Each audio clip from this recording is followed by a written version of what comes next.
कुछ दिनों बाद आपको लोकल पुलिस थाने से कॉल आए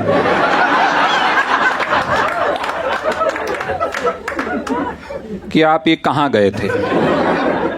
तो सीधे सीधे जवाब हैं, 3 याद रखने हैं आपको, ठीक है। पहला, शो कहाँ देखा आपने? एंटीला में, ठीक है।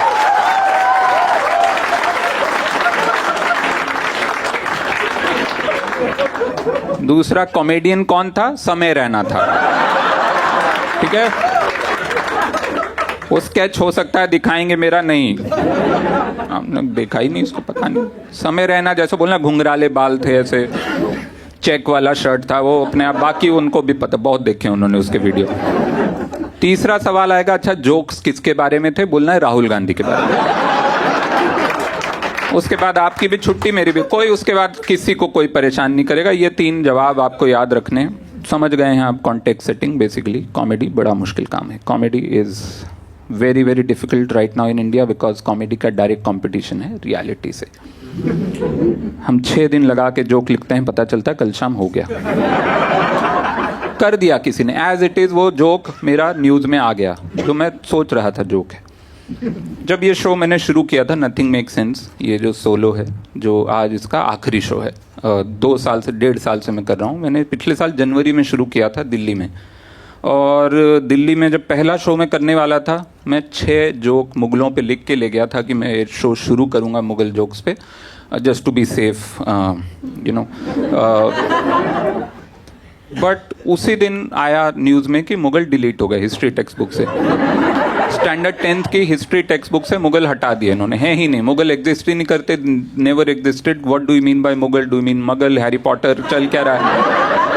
तो हटा दिए इन्होंने। अभी पिछले महीने इन्होंने 7th और 8th स्टैंडर्ड की किताबों से भी हटाए हैं, अभी भी हटाए हैं। वो रिवर्स में जा रहे हैं, आई हैव नो आइडिया। पहले बाप गायब होता था, फिर बेटा, उल्टा हो रहा है यहाँ पे, बेटा पहले गायब हुआ, फिर बाप गायब हुआ। इनको कोई बताता है कि सर 7th में भी हैं। अच्छा, ओ अच्छा, उसको भी हटाना पड़ेगा। वो 1 साल में एक ही किताब पढ़ते हैं, उससे ज़्यादा टाइम नहीं है, तो वो बोल रहे अच्छा कोई उनको बताएगा 5th में भी हैं वो, अच्छा 5th से भी हटाना पड़ेगा, वो होगा, अगले साल होगा। बट मैं 6 जोक लिख के लाया था मुगलों पे, वो वेस्ट हो गए, क्योंकि अब हैं ही नहीं, मुगल एग्जिस्ट ही नहीं करते। उसी टाइम पे इंडिया में G20 चल रहा था, है ना, तो दुनिया भर के लीडर्स आए हुए थे। जो बाइडेन आया था, जिसको पता नहीं कि वो आया था, उसको बस इतना याद है कि वो व्हाइट हाउस से निकला था अपने गार्डन में बाहर, and the next thing he knows, एक दाढ़ी वाले अंकल उसको हक कर रहे थे, चिपके हुए थे उससे। उसने छूटते ही पूछा, आपका पोता भी इसी पार्क में खेलता? उन्होंने कहा वो पोता नहीं है, वो संबित पात्रा है, ठीक है, बेबी फेस है लेकिन पोता नहीं है, वो मोर गिन रहा है।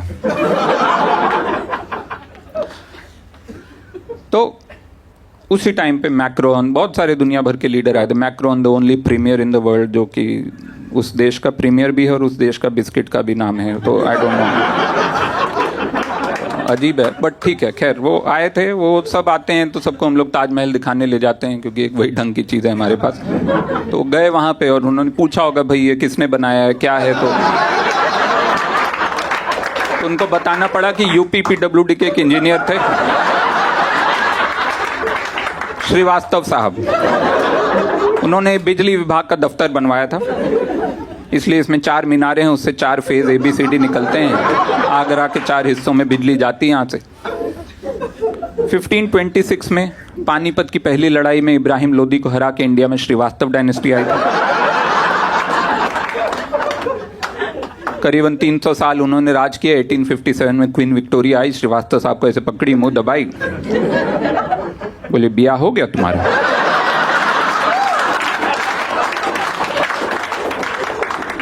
श्रीवास्तव साहब घबरा गए, एकदम कांप गए। बोली कांप कह रहे हो,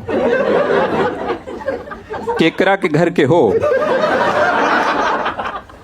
तो इस सब के बीच में हमको कॉमेडी करनी पड़ रही है, और इसलिए मुझे ये शो लिखना पड़ा, called nothing make sense. The show kind of came out of my own confusion about living in this world, as a citizen of this world, as an artist, that nothing really is making sense. So I have to process this somehow, thoda sa theoretically. So theoretically I tried doing this. that I divided the show into 3 parts. The first part is how nothing is making sense. The second part is why nothing is making sense. And the third part is what can we do to make things make sense. The hopeful part of the show. पहला part how nothing is making sense. इसमें actual news items हैं, उनके मैं आपको उदाहरण दूंगा, illustration दूंगा to paint a picture of how fucked up the world is right now, how confusing the world is right now. कुछ दिन पहले की खबर है कि प्रधानमंत्री अपने जन्मदिन पे 2 साल पहले 19 चीते लेकर आए. ये खबर बनी, 4 दिन न्यूज़ चैनल पे उत्सव रहा, इतनी बड़ी खबर थी. प्रधानमंत्री 19 चीते ले आए, थैंक यू पीएम. प्रधानमंत्री ने ये कर दिखाया, 19 कर दिखाया, वो मचान पे बैठ के पकड़े उन्होंने 19 चीते, कर दिखाया. इंडिया में चीते रीइंट्रोड्यूस हो गए, thank you PM. PM 1 minute, प्रधानमंत्री ने ट्रीटी साइन की, उसमें 6 चीते नाइजीरिया से आए, 5 केन्या से आए, 5 साउथ अफ्रीका से आए, से जोड़ तोड़ के 19 चीते यहाँ आ गए. 19 चीते आए, बहुत हल्ला इन्होंने मचाया, बट अमेजिंगली उस 19 में से 11 चीते died with in 1 year under mysterious circumstances. I don't know how many of you know that, but 19 में से 11 चीते 1 साल के अंदर मर गए अंडर मिस्टीरियस सर्कमस्टांसेस, क्योंकि वो यहाँ आए. उसके बाद हम लोगों को याद आया ये तो बीफ खाते हैं. जो बचे हुए 8 हैं उन्होंने एक चिट्ठी लिख कर दी है.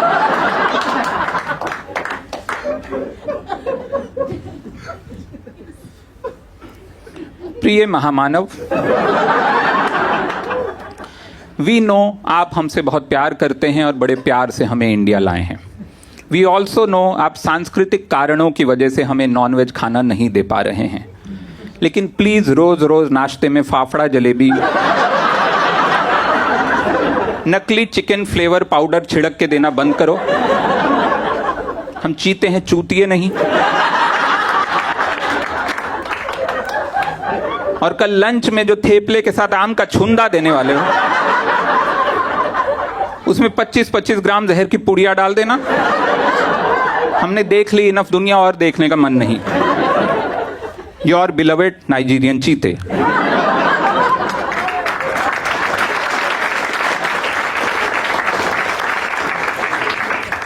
बट ये सैड एंडिंग न्यूज चैनल्स को पसंद नहीं थी. वो वेट करते रहे कि कोई हैप्पी खबर आएगी टू कंप्लीट दिस आर्क, और वो मिली उनको हैप्पी खबर. असल में पिछले साल एक चीते के 4 बच्चे हो गए.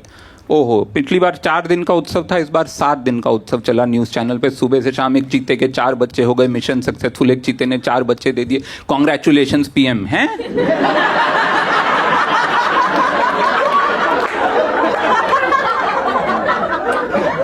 फैमिली फोटो लगाया उन्होंने. सीरियसली, मैं यहाँ पे प्रधानमंत्री, चीता, 4 बच्चे ऐसे वो जो दूध पी रहे. ओ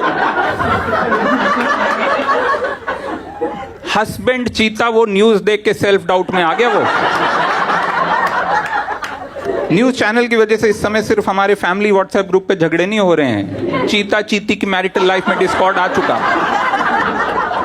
बट दूसरा जो है इनका, दूसरा एक्सट्रीम डराने वाला, वो अभी देखा ही आपने, जो अभी मिनी वॉर हुई हमारी पाकिस्तान से.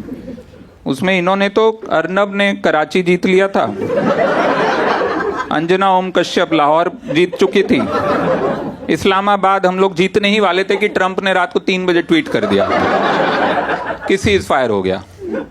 और वो ट्वीट भी कैसे किया होगा ट्रंप ने, मुझे पक्का मालूम है. उसको किसी ने कहा होगा सर एक बहुत बड़ा राड़ा हो रहा है कहीं पे, आपको कुछ करना चाहिए इस पे. उसने लगा कहाँ हो रहा है, किसके बारे में हो रहा है. वो इंडिया पाकिस्तान. अच्छा ठीक है. वो गया होगा नेटफ्लिक्स, उसने अपना कोक और बर्गर रखा होगा सामने, सर्च किया होगा इंडिया पाकिस्तान, उस पे आई होगी बजरंगी भाईजान.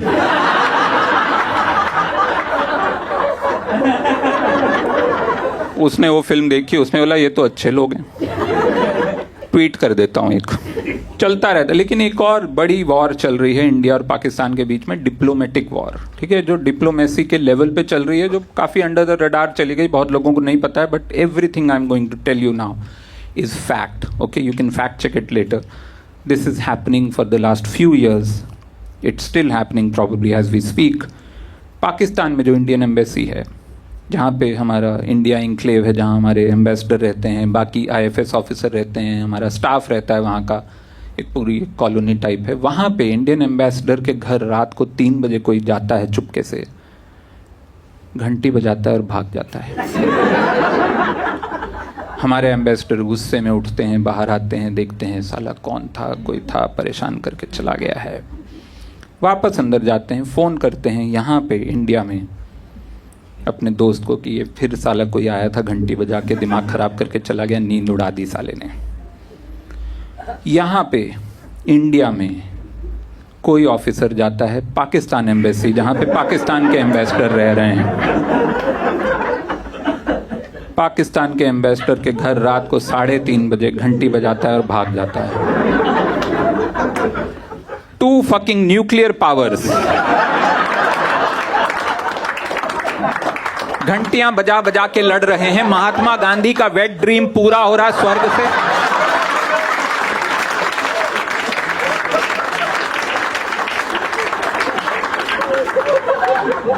महात्मा गांधी बोल रहे हैं इतनी हिंसा चलेगी, कर लो, आई कैन हैंडल दैट, चलेगा, इतना कर लो। बल्कि मैं कहता हूं चिंगम चिपका जाओ दरवाजों पे, आधी नींद में खोला है। और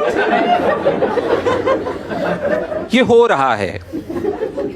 सिर्फ यहां नहीं, ये बात इससे आगे बढ़ी हुई है, इससे आगे बढ़ी है। They are doing prank calls, they are doing dirty calls on each others office numbers.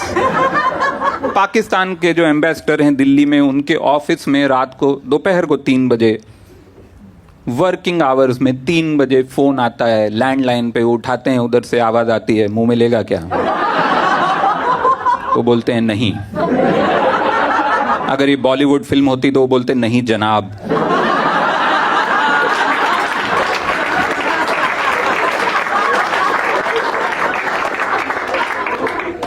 और सामने से वो दिल्ली का लौंडा बोलता अच्छा हाथ में।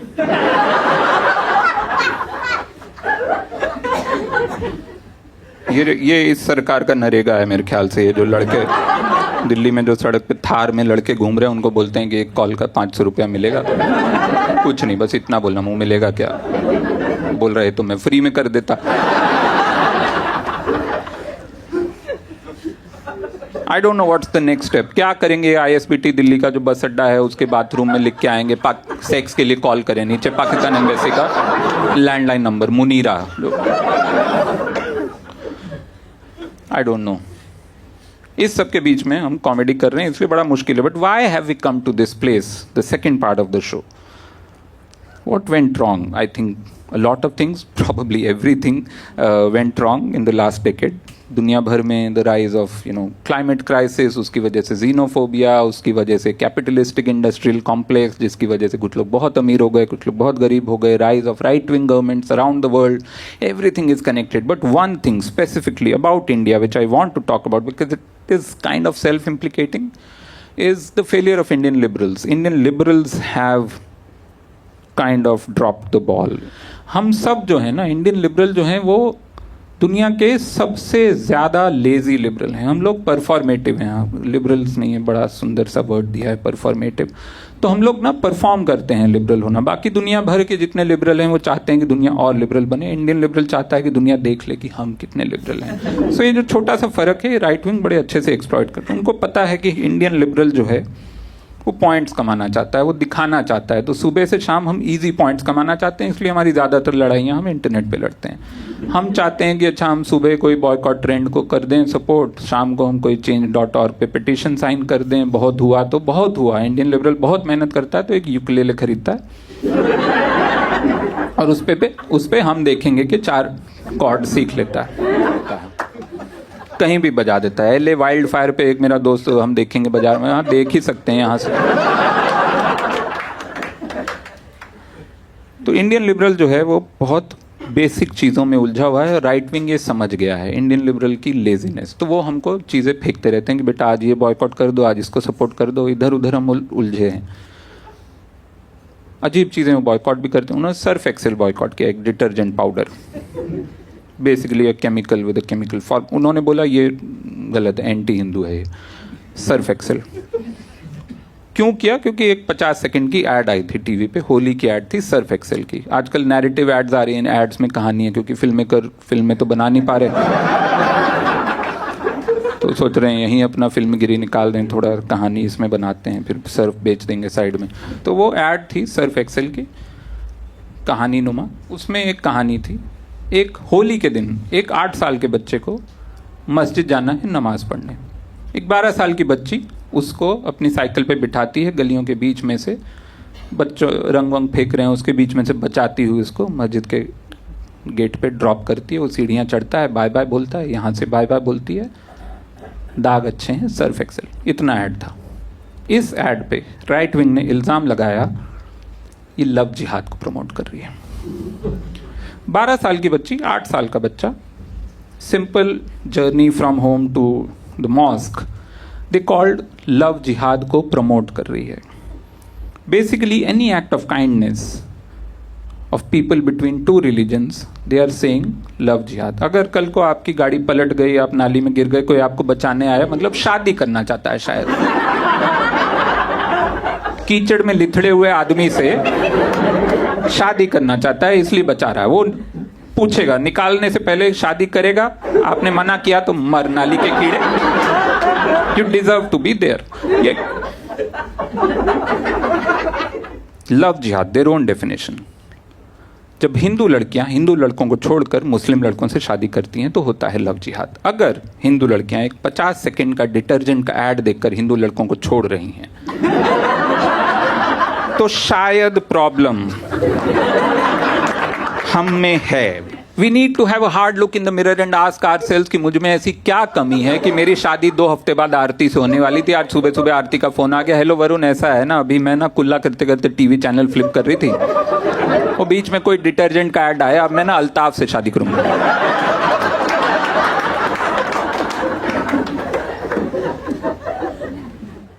But they were very angry, they wanted to teach Surf Excel a lesson, so they started a campaign saying Surf Excel के पैकेट जलाते हुए वीडियो डालो। लोगों ने सर्फ एक्सेल के पैकेट जलाते हुए वीडियो डाले, फेसबुक, इंस्टाग्राम, यूट्यूब, ट्विटर, सब जगह लोग वीडियो डाल रहे थे, सर्फ एक्सेल जला रहे थे। सर्फ एक्सेल एक डिटर्जेंट है, एक केमिकल जिसकी पहली प्रॉपर्टी होती है वो जलता नहीं है। अगर मैं सर्फ एक्सेल का मालिक होता, मैं अगले बैच में बारूद भर के बेचता।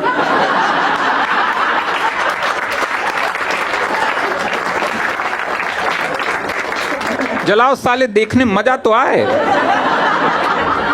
ये क्या फुस्सा हो रहा है, कुछ कर रहे हो ना कैंपेन, देखने को तो मिले लोगों को। But they were very angry, they wanted to teach Surf Excel a lesson, they wanted to trend globally boycott Surf Excel, hashtag boycott Surf Excel. उन्होंने अपने IT सेल्स को बोला कि सब लोग इसको 10-10 बार ट्वीट करो, ये ग्लोबल ट्रेंड में आएगा ट्विटर पे।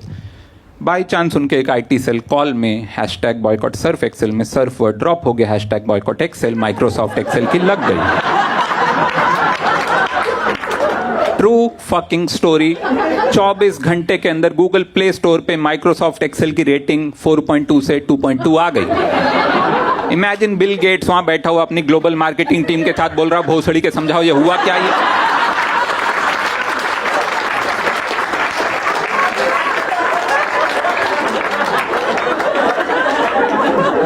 बिल गेट्स ने जिंदगी में एक बार ये गाली दी होगी, उस दिन दी होगी इसी भाषा में, मैं बता रहा हूं क्यों। उसका ग्लोबल मार्केटिंग हेड वहां बैठा हुआ बोल रहा है, सर ऐसा है, सर नहीं समझा पाएंगे सर बहुत लंबी, बहुत कॉम्प्लिकेटेड, बहुत पुरानी कहानी, 1000 साल पहले से एक तो शुरू करनी पड़ेगी, फिर बीच में वो मुई वो श्रीवास्तव डायनेस्टी आती है, हमसे नहीं हो रहा।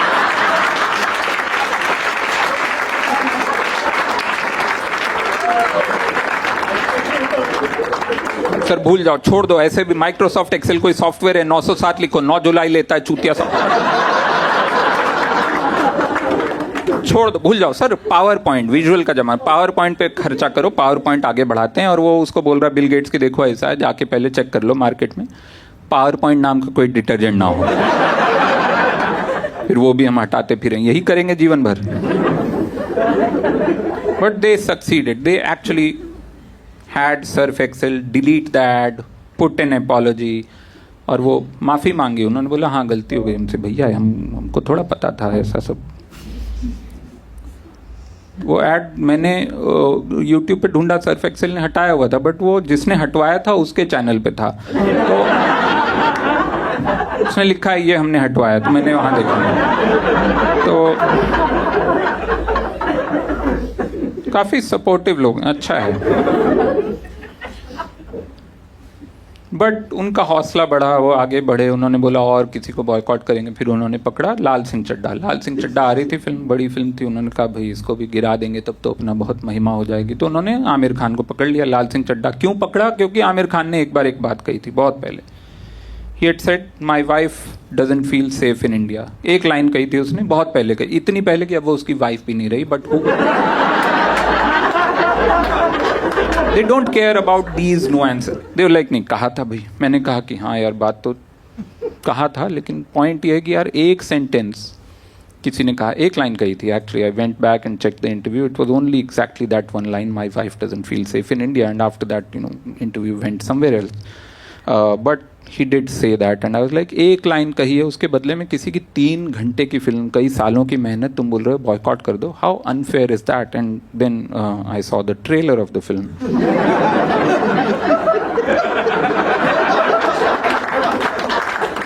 And the first line he says in the trailer, Amir Khan as Lal Singh Chadda, very authentic makeup, proper like very authentic looking Sikh older man, like pagdi hai, daadi hai, proper, and in the worst ever Punjabi you will hear on Hindi film screens. हम जो हुंदे हैं अपने आप हुंदे हैं कि कोई हमको ऐसे करदा है। I was like करो boycott, कोई नहीं।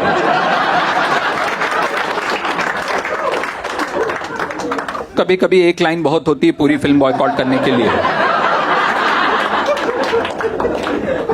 हम बॉयकॉट हुंदे हैं कि कोई हमें करदा है। हाँ जी, करदा है। बट हौसला और बढ़ा, उन्होंने कहा और कोई बड़ी फिल्म पकड़ो। तो उन्होंने उसके बाद आ रही थी Brahmastra, which was a really huge film, and and they had again their own internal logic कि अच्छा इसमें ऋषि कपूर का बेटा है, ऋषि कपूर बीफ खाता है, ये भी बीफ खाता है। फिल्म का नाम ब्रह्मास्त्र है, इसमें महेश भट्ट की बेटी है, महेश भट्ट हमेशा से हमारे खिलाफ बोलता रहा है। So they had lots of things and they actually made a huge trailer saying why you should boycott Brahmastra. It was a very well funded trailer, it was huge, it had all the reasons, using good VFX, better VFX than Brahmastra, to tell you why you should boycott Brahmastra. और as a lazy liberal to earn my liberal points, मैंने कहा नहीं, मैं इसको support करूंगा, ये बहुत गंदी बात हो रही है, मैं जाऊंगा, मैं टिकट खरीदूंगा, मैं देखूंगा फिल्म। मैं टिकट खरीद के वो फिल्म देखने गया, सपोर्ट करने गया, and that was the worst day of my life as a liberal. मुझे लगा कि अपने एजेंडा के लिए ये सब चुतियापा देखना पड़ेगा, तो हो गया। मैं वापस आके मैंने अपने धर्म ग्रंथ खोले, मैंने बोला मैं राइट विंगर हो रहा हूँ,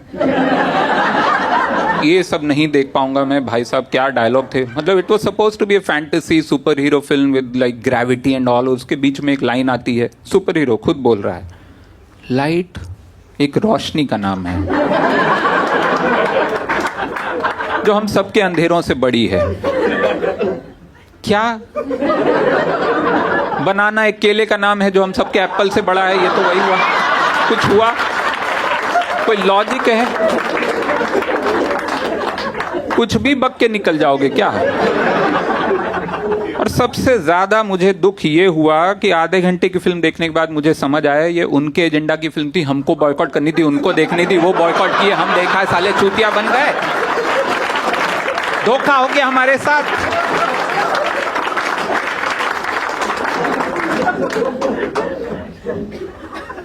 बड़ा मुश्किल है भाई लिबरल होना, चूतिया बना के चले जा रहे लोग। ब्रह्मास्त्र लिबरल लोगों की आदि पुरुष थी, पता है आपको?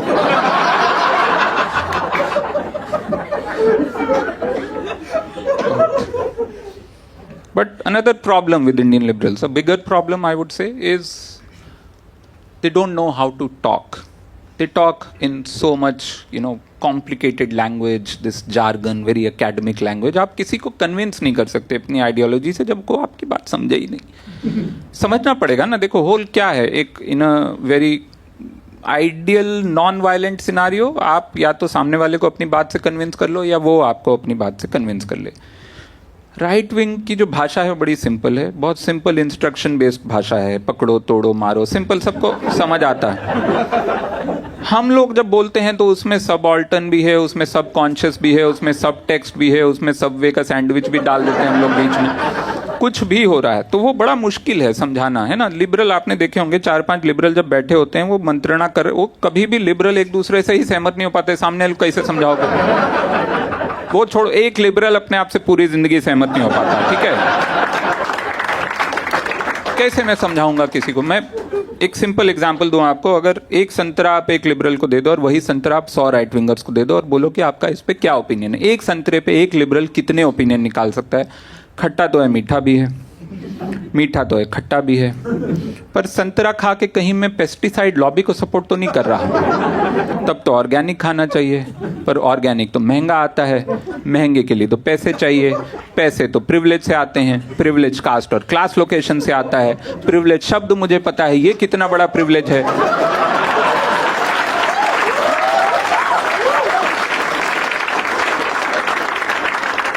पूरी दुनिया प्रिविलेज की मारी, मैं साला संतरे के सामने क्यों बैठा हूं? मुझे कुछ करना चाहिए। कहां है मेरा ukulele?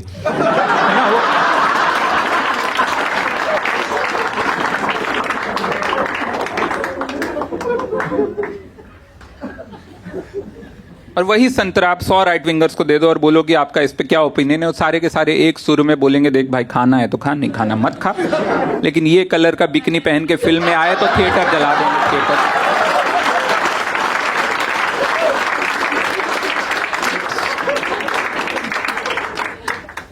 Which brings me to the third film in the trilogy of boycotts, Pathaan. बहुत बड़ा उन्होंने बॉयकॉट कैंपेन चलाया पठान के बारे में, which did not really work, क्योंकि पठान में शाहरुख, दीपिका, जॉन अब्राहम तीनों ने कपड़े उतारे हैं। ठरक over ideology always, but still they got very angry with one part of the film, one particular song of the film. The song was बेशरम रंग, है ना। वो गाना आया, इसमें दीपिका पादुकोण ने जो 16 कॉस्ट्यूम पहने, उसमें जो 13वां कॉस्ट्यूम जो 6 सेकंड के लिए आता है, उसमें हमने पकड़ लिया साला हमारा रंग। हम तुमने हमको क्या सोचा कि हम पूरा गाना नहीं देखते? दीपिका होती है तो छुपा के हमको चूतिया बना रहे थे, छुपा के हमको इंसल्ट कर, हमने देख लिया। They were very pissed off. They actually ordered, censor board stepped in like they do all the time, and they were like कि इसको आपको बदलना पड़ेगा। जो ऑरेंज कलर है ये तो आप एक तो इसको बदलिए, ये जो है ऑरेंज कलर जो है, ऑरेंज का जो स्पेक्ट्रम होता है उस पर आप इसको छोटे फैंटा से नॉर्मल फैंटा की तरफ ले जाइए। लोगों को बुरा लग रहा है ये, है ना, ये कलर जो है उधर ले जाइए। पहला बदलाव ये कीजिए। दूसरा जो है ये बड़ी वल्गर रिवीलिंग सी ये जो ड्रेस है इसको आप लंबा कर दीजिए। तो VFX का इस्तेमाल करके 2 बदलाव किए गए, क्योंकि फिल्म रिलीज करनी थी। तो VFX का इस्तेमाल करके वो ऑरेंज को चेंज किया गया स्पेक्ट्रम पे। तो आप ट्रेलर में जो आपने देखा गाना और जो फाइनल फिल्म में आया उसमें ये चेंज है, the colour is changed. And second thing, वो कॉस्ट्यूम जो भी है उसको लंबा किया गया है, VFX से स्टिच किया, लंबा बड़ा किया गया है। यहाँ 3 इंच जोड़ा है, यहाँ 2 इंच जोड़ा है, यहाँ 2 इंच जोड़ा है, ये सब किया है। हॉलीवुड में 30 करोड़ का VFX का सेटअप आता है। हॉलीवुड में VFX मशीन का इस्तेमाल करके सुपर हीरोज को उड़ाया जा रहा है, जानवरों से बातें कराई जा रही हैं, हम ऑल्टरिंग करा रहे हैं यहाँ पे।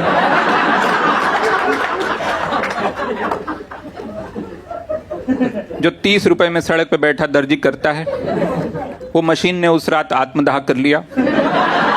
उसने कहा मैं बड़े बड़े सपने लेकर आई थी इस बड़े शहर में कि मैं कुछ करूंगी, बॉलीवुड को कुछ नए आयाम दूंगी। ये साले तुम यहाँ पे मेरे से कल को तुम बोलोगे कि जॉन अब्राहम का बटन ढीला था, 2 टांके लगा दो।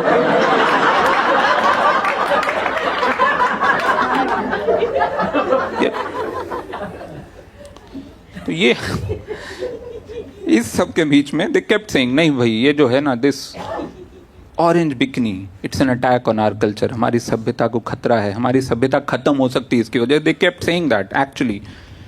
तो मैं जानना चाहता हूँ, ये खिलजी, तैमूरलंग, ये जो बाहर के थे बड़े बड़े आक्रमणकारी, ये चूतिए थे क्या? ये इतनी बड़ी सेना लेके आए थे? बिकनी पहन के दौड़े चले आते। सोचो यहाँ किले की दीवार पे हमारी सेना खड़ी है, राजा है, सेनापति है, राजा सेनापति से पूछ रहा है, आ रहा है तैमूरलंग दिख रहा है? तो सेनापति देख रहा, बोला हाँ साहब है तो तैमूरलंग। ये है तो तैमूरलंग का क्या मतलब? साहब है तो तैमूरलंग, पर ससुरा बिकनी पहन के आ रहा, और पीछे उसकी सेना हवा में सर्फ एक्सेल उड़ा रही है। सर हो गया हमारा।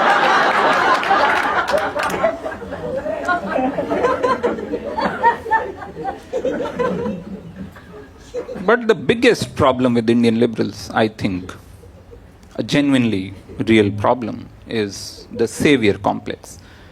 They want to acquire the role of a savior. तो savior के लिए क्या चाहिए होता है आपको? दो चीज़ें चाहिए होती हैं. एक चाहिए होता है आपको victim, जो उनके हिसाब से उनके अलावा हर इंसान है, और एक चाहिए होता है परपेट्रेटर. परपेट्रेटर हमेशा इजी परपेट्रेटर कौन होता है? जो घर के बाहर हो. घर के अंदर वालों को हम नहीं देख पाते हैं, तो वो बोलते हैं कि ये जो है ना, ये जो 2014 में एक महामानव उतरे, इनसे हम तुमको बचाएंगे. And it's an easy battle for them, very easy to show कि हाँ ये एक विलन है और तुम बेचारे फंस गए हो उसके, मैं तुमको बचाऊंगा. It's not true. We all know 2014 के पहले ऐसा नहीं है कि इंडिया बहुत ऐसा मतलब कमाल था कि शेर और हिरन एक ही बाउल से मैगी खा रहे थे, है ना. ऐसा नहीं है. ठीक है, वोकैबुलरी बदली है, लिबरल्स ने कुछ नए शब्द दिए हैं. आज इस्लामोफोबिया नाम का शब्द है, ये नहीं था मेरे बचपन में. मेरे बचपन में इसको स्मॉल टॉक कहते थे हमारे घर में. डिनर टेबल कॉन्वर्सेशन है ना, बैठे हुए हैं, मैं बैठा हूँ, मामा जी बैठे हैं, मामी बैठी हैं, मम्मी पापा बैठे हैं, मामा जी खाना खा रहे हैं, बोल रहे हैं कि दाल तो अच्छी बनी, मुसलमान अच्छे नहीं होते. मैंने कहा हैं जी. ओ कुछ नहीं पुत्र है, गाल कर रहे हो, रोटी दे तो, रोटी दे तो. कुछ नहीं तू रोटी खा अपनी. Really, I mean, आज okay, there is a well-funded hate industry. There are people spending money to incite hatred. There are celebrities, influencers, you know, news channels getting money to spread hatred. मेरे बचपन में मेरे मामा जी ये काम pro bono out of passion करते थे. एक पैसा नहीं लिया कभी किसी से उन्होंने. In fact, he was working on the fundamentals of hate speech, which are now being used the world over by all the global leaders. I think he was the first one to crack some of these concepts. He was working on them. He never, I mean, he could have patented them. वो चाहते हो patent करा के millions बना सकते थे, but he was an open source kind of a guy.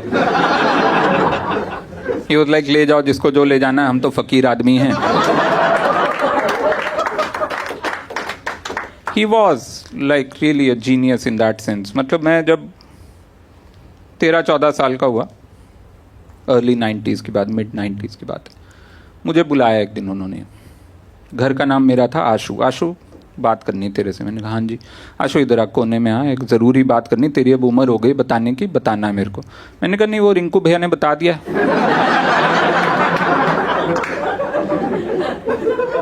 He said, क्या बता दिया रिंकू ने? रिंकू क्या बताया? मैंने कहा सॉरी कुछ नहीं बताया रिंकू ने, कुछ नहीं. आप बताओ क्या बताना. He said, देख पुत्र, सिंपल सी बात है, बड़े होके मुसलमान लड़की से शादी नहीं करनी है. मैंने कहा एक मिनट, इससे ज्यादा जरूरी बात रिंकू भैया नहीं बताया. मैं 13 साल का बच्चा, मुझे ये. He said, पुत्र ऐसा है ना, देख ज्यादा तो मैं अभी बता नहीं सकता तेरे को. तू कितने आए तेरे 8th क्लास? मैंने कहा 52%. बोले तो हाँ, तू ज़्यादा नहीं समझेगा पर बता देता हूँ. देख ऐसा कंपैटिबिलिटी नहीं होती, ज़्यादा कंपैटिबिलिटी नहीं होती. मैंने कहा कंपैटिबिलिटी नहीं होती मतलब? ही सेड, देख पुत्र, हम जो करते हैं वो ठीक उसका उल्टा करते हैं. हमको चिढ़ाने के लिए वो हमसे उल्टा करते हैं. मैंने कहा जैसे कि? बोले हम ऐसे लिखते हैं, वो ऐसे लिखते हैं. मैंने कहा चाइनीज ऐसे लिखते हैं, पूरी दुनिया को चिढ़ा रहे वो. इसे नहीं, तू समझ नहीं रहा पुत्र, वो सब कुछ उल्टा करते. तू ध्यान से देख, ध्यान से देख. हर चीज जो हम करते हैं ना, ठीक उसकी उल्टी उन्होंने करके रखी हुई है. हम जैसे कि हम मूर्ति पूजा करते हैं, वो लोग मूर्ति में विश्वास नहीं रखते हैं. हम लोग पुनर्जन्म में विश्वास रखते हैं, वो लोग फाइनल डे, जजमेंट डे में विश्वास रखते हैं. हम लोग चिता को अग्नि देते हैं, वो उसको बरियल करते हैं. हम लोग परिक्रमा ऐसे करते हैं, वो लोग परिक्रमा ऐसे करते हैं. हम लोग कंघी ऐसे करते हैं, वो कंघी ऐसे करते हैं. एक minute, rewind. Did you just say कंघी? He said, हाँ पुत्र, कंघी. हिंदू कंघी ऐसे करते हैं, वो ऐसे करते हैं. मैंने कहा सीरियसली? ही सेड, हाँ पुत्र, हिंदू ऐसे कंघी करते हैं, वो ऐसे करते हैं. मैंने कहा फिर घर वापसी, धर्म परिवर्तन, इतना बड़ा नाटक क्या है? सड़क पे किसी को पकड़ो, कंघी उल्टी कर दो. हो गया कन्वर्ट? नहीं, कितना मतलब फिर क्या आप हेट स्पीच है क्या दे रहे हो? कंघियां बांटो. इसे नहीं पुत्र, तू समझ नहीं रहा, तू बात नहीं समझ रहा. देख वो जानबूझ के, देख हम सीधे तवे पे रोटी बनाते हैं, वो उल्टे पे बनाते हैं. मैंने कहा वो रुमाली रोटी होती है, बनाओ सीधे पे, बना के दिखा दो मेरे. इसे नहीं पुत्र, तू ना समझ नहीं रहा, मैं तेरे को ना थोड़ी सी कॉम्प्लिकेटेड कड़वी बात बताता हूँ. मैंने कहा हाँ जी. ही सेड, देख पुत्र ऐसा है, वो आलसी होते हैं. मैंने कहा वो आलसी, वो मतलब कौन? ही सेड वो सारे के सारे। मैंने कहा सारे के सारे? सारे के सारे? ही सेड हाँ सारे के सारे आलसी होते हैं। मैंने कहा आप दोपहर को 3 बजे चले गए होगे किसी के दुकान में पूना में। ही सेड नहीं पुत्र तू समझ नहीं, तू बात नहीं समझ रहा, पर वो आलसी होते हैं। मैंने कहा वो आलसी होते हैं मतलब कौन, कितने? बोले ना वो सारे के सारे। मतलब सारे के सारे? सारे के सारे कैसे हो सकते? ना वो सारे के सारे आलसी होते हैं, बाय रूल बाय डेफिनेशन वो सारे के सारे आलसी होते हैं। मैंने कहा बाय रूल बाय डेफिनेशन अगर वो सारे के सारे आलसी होते हैं, मैं तो कल ही कन्वर्ट हो जाऊं। एक 13 साल के बच्चे के लिए इससे बढ़िया क्या लाइफ होगी? पड़ा हुआ चिल कर रहा, माँ आके बोले कि किताब लगा ले, रूम साफ कर ले, मैं बोलूं मैं तो धर्म का पालन कर रहा जी।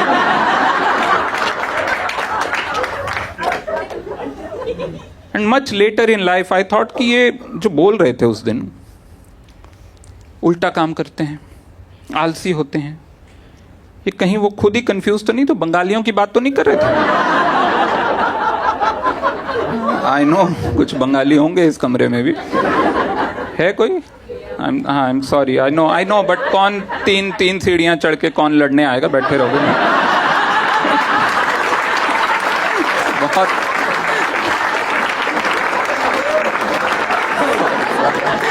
But I know I mean बहुत गुस्सा आएगा तो रात में एक कविता लिख लीजिएगा।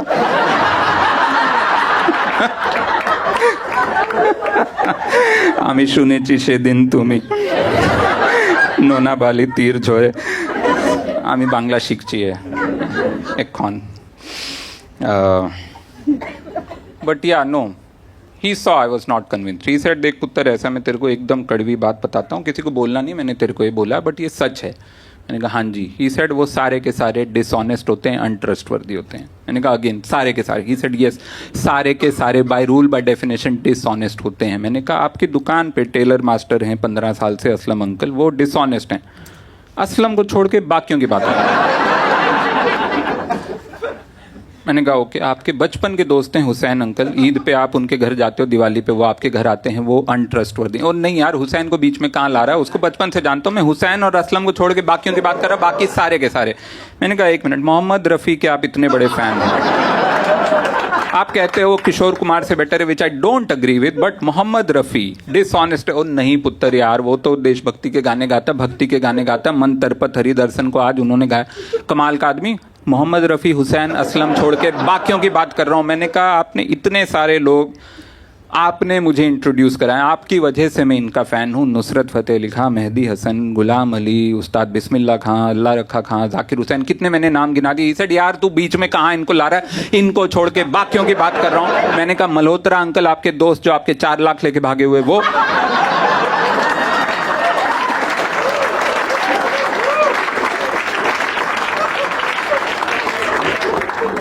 ही सेड मल्होत्रे को बीच में मत ला, उसका इस सब से कुछ लेना देना नहीं है, उसका खानदान चोटा है।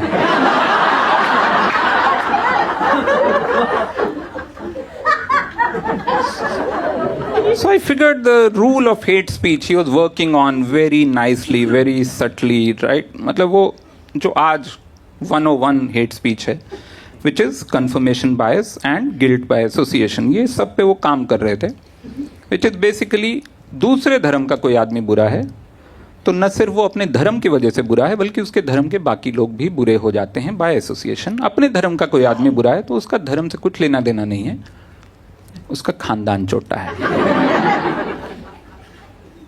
देन ही सेड एक मिनट इधर आ, तुम फाइनल बताता हूँ तेरे को। अभी मैच फिक्सिंग हुई थी, किसने की थी? मोहम्मद अजरुद्दीन। कौन था कैप्टन? मोहम्मद अजरुद्दीन। मैंने कहा साथ में 3 और थे, मनोज प्रभाकर, नयन मोंगिया, अजय जडेजा। 3:1। ही सेड तू ना बहुत पढ़ लिख गया। मैंने याद दिलाया हाँ वो 52%,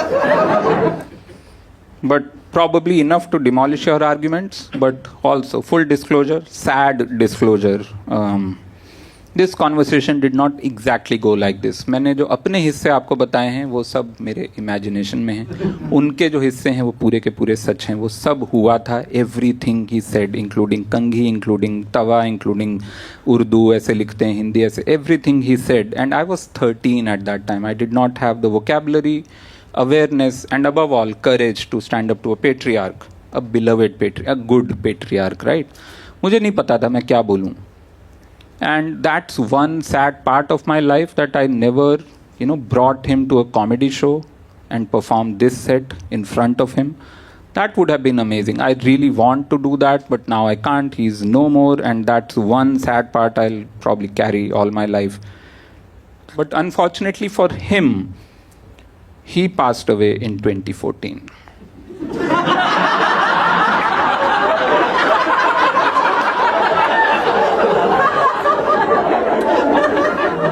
भंवरे ने खिलाया फूल,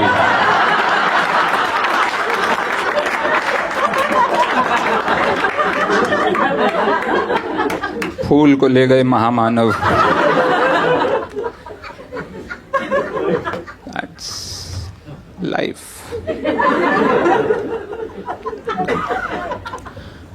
But he had a couple of legacies for me, accidental, as in what he wanted to give me I did not take, but what he did not intend to give me I somehow took. One was this attempt to find the vocabulary to stand up to patriarchs. दूसरी जो I think, which anyway if you are born in a Punjabi family, so basically second gift from him is when I grew up I had to go into therapy. जो anyway if you're born in a Punjabi family that's like the end goal of life.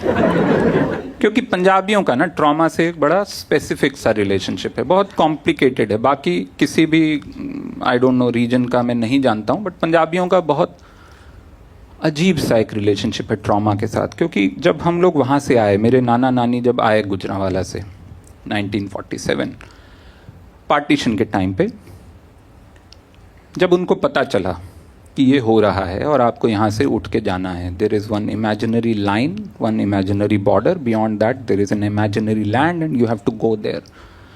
They did not believe it, they could not process it. Believe तो बात की बात, they could not understand it कि ये बोल क्या रहे हैं ये लोग, कैसे हो. मतलब कोई बोले कि वो तीन बुढ़ों की आपस में लड़ाई होगी, आपको जाना है यहाँ से.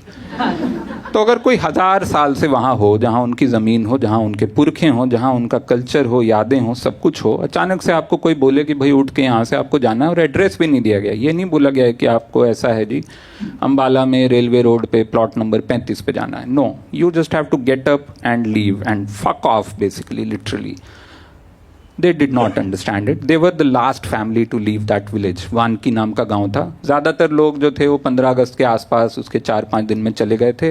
Our family, they kept delaying till the last week of September to leave. And that too they left when someone told them कि जी ये ऐसा है, ये temporary है, 2-3 महीने में ठंडे हो जाएंगे दंगे, आप वापस आ जाना. That was easier to believe. तो मेरी नानी जब उस घर से निकली तो घर के बाहर एक दिया जला के आई थी कि जब तक हम वापस आएंगे दिया घर की रक्षा करेगा. When they reached the border of India, the new India Pakistan, वहाँ पे Indian government put them into a temporary refugee camp on the outskirts of Amritsar, which was an abandoned Muslim मोहल्ला. वहाँ के सारे लोग उस पार जा चुके थे. वहाँ पे उनको जो कमरा मिला, एक छोटा कमरा था, उसमें 15 लोग पूरे जॉइंट फैमिली के इकट्ठे रह रहे थे. उस कमरे के बाहर भी एक दिया जल रहा था जो वो फैमिली जला के गई थी जो उस पार गई थी. मेरी नानी उस दिए में तेल डालती रही इस उम्मीद में कि कोई हमारे दिए में तेल डालता होगा और एक दिन हम लोग वापस अपने अपने घर जाएंगे. 2 महीने, 4 महीने, 8 महीने, and slowly the realisation dawned on them that they are not going back. And then they had to move deep inward into India, and then they finally settled in a place called Jagadhri in Haryana. वहाँ पे वो settle हुए. But the point I am making is, उनको लग रहा था वापस जाना है. वो खाली हाथ आए थे, वो न पैसे लेकर आए थे, न जेवर लेकर आए थे, ज़मीन वैसे भी नहीं ला सकते थे. एक छोटा सा संदूक था,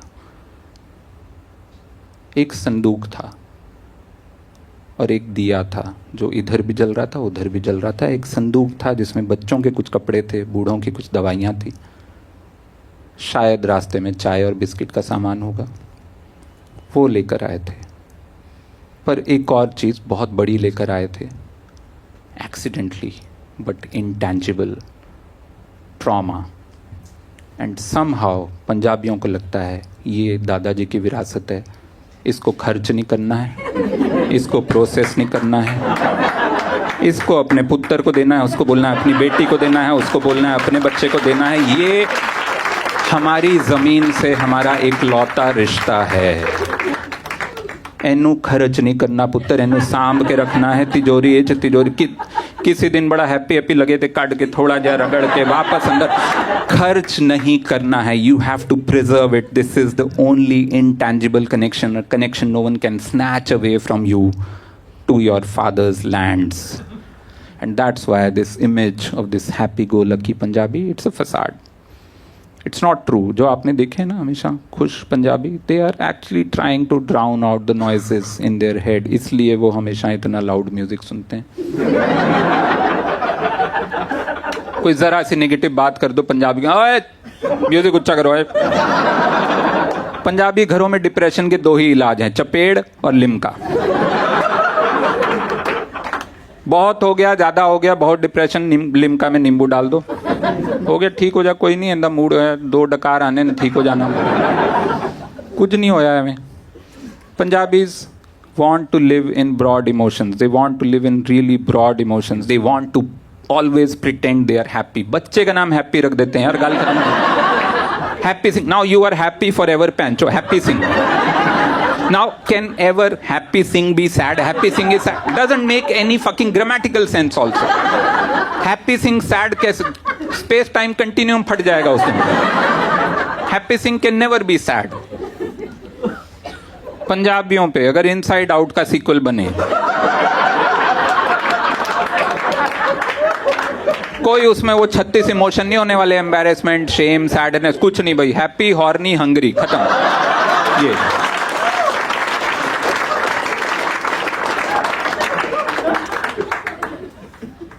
Punjabis, even when they talk about sadness, even when they talk about trauma, they hide it in so much euphemism, आपको समझ ही नहीं आना। वो इतना घुमा फिरा के बोलते हैं क्योंकि उनको भी डर है, पकड़, वो घुमा के बोलते हैं, आप भी नहीं समझते। The most famous Punjabi song, the best dance song, Tamil शादियों में बज रहा है। मैं अभी अपने तमिल दोस्त की शादी में गया, मैंने लगा कि सुबह सुबह वहाँ पे सुबह ना शादी होती, 7 बजे 6 बजे वो वहाँ पे MS सुब्बुलक्ष्मी सुनने को मिलेगा, वहाँ बज रहा है तारे गिन गिन याद से तेरी, मैं तां जांदा रातां नू, रोक ना पावा अखियां विचों गम दियां बरसातां नू। आपने सुना वो कह रहा है? तारे गिन गिन याद में तेरी, मैं तो जागूं रातों में, रोक ना पाऊं आंखों से गम की बरसातों को। एंड वी ऑल गो ओ हो, ओ हो। वो रो रहा है, तुसी भंगड़ा पा रहे हो। पंजाबी कैसे बताए अपना इमोशन भाई, क्या करे बेचारा, क्या कहाँ जाए वो। एक और वल्नरेबिलिटी पे पंजाबियों ने गाना बनाया है ना, दलेर मेहंदी का बड़ा गाना है एक फेमस, मैं डर दी रब रब कर दी, मैं डरता हूं, मैं रब रब करता हूं, वी ऑल गो छुई मुई छुई।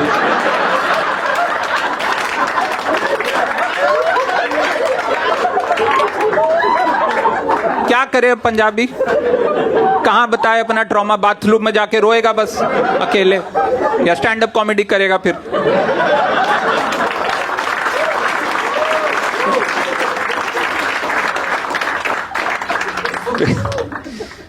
Very difficult being a Punjabi. इसलिए ना next time you see a Punjabi, just give them a silent hug, don't ask क्या हुआ है, जैसे पूछो क्या हुआ है, कुछ नहीं हुआ है, म्यूजिक लाओ, छोले भटूरे लाओ यार।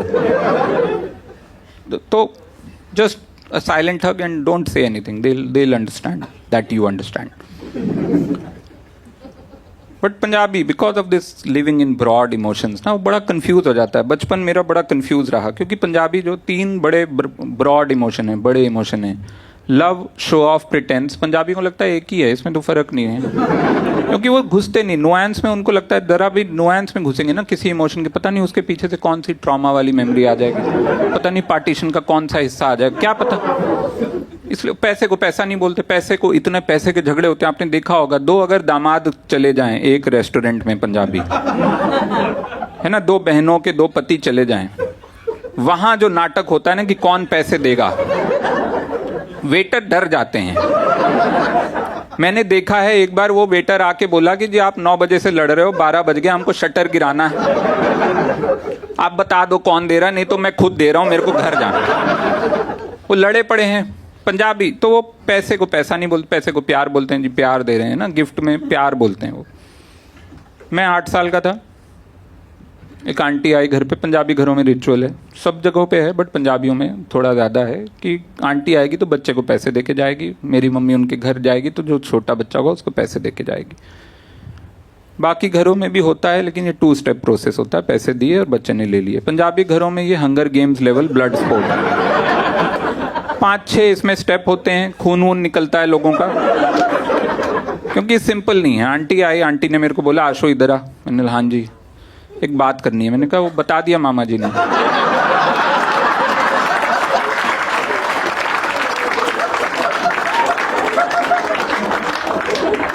शी सेड क्या? मैंने कहा सॉरी वो फ्यूचर में। तो दे से प्यार, आशो इधर आ, कोने चा तेनू प्यार देना है। मैंने कहा दैट साउंड्स रॉन्ग।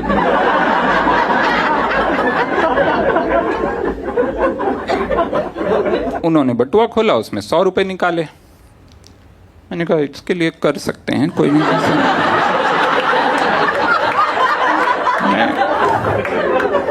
8 साल का बच्चा यार, मैं 80s की बात कर रहा हूँ। 8 साल के बच्चे को 100 रुपए दिखा दो, कुछ करने को तैयार हो। मैंने बोला और यहाँ तो कंसेंट है मेरा, और क्या। नहीं अच्छा लगा, कल 200 मांग लूंगा, इसमें क्या है। बट उन्होंने हाँ वो बस वो, और ठीक है। तो स्टेप 1 होता है कोने में आप प्यार देना है। स्टेप 2 होता है वो जो 100 रुपया है उसको ऐसे नहीं दे दिया जाता, उसको फोल्ड किया जाता है 2 to the power 5। उसको फोल्ड करके इतना सा बनाया। स्टेप 3 है बच्चे की मुट्ठी में देना, जेब में नहीं देना, हाथ में नहीं देना, मुट्ठी में देना। मुट्ठी इतनी टाइट बंद करनी कि प्लास से भी ना खुले बाद में। स्टेप 4 है कसम दिलानी है। आशु तेनू कसम है, किसी को बताना नहीं है मैंने ये पैसे दिए हैं, ये प्यार है मेरा, है ना, ठीक है। किसी को बताना नहीं है, चुपचाप आइसक्रीम खा लेनी, किसी को नहीं बताना, मम्मी को नहीं बताना है, ठीक है। ठीक है, okay. Step 4। Step 5, as she steps out in her head this love has immediately shifted to show off। now दे दिए और सच में खा लिए तो देने का कोई पॉइंट नहीं है। immediately she announces to the room, आशु छोटे भाई को भी खिला लेना, है ना, अकेले नहीं खा जाने सारे। इतने में मेरी मम्मी प्रिटेंस लेकर आती हैं। अब यहाँ से शो ऑफ से प्रिटेंस पे शिफ्ट होता है पूरा गेम। दौड़ते हुए आती है, आशु तूने पैसे लिए क्या? आशु चुप, कुछ नहीं। आशु तूने पैसे लिए, पैसे वापस कर, मुट्ठी खोल, पैसे वापस। आशु तू मुट्ठी नहीं खोलेगा, तेरे को मेरी कसम। आशु तू मुट्ठी खोल, मेरी कसम है। मुट्ठी नहीं खोलेगा, मेरी कसम। मुट्ठी खोल, मेरी कसम है।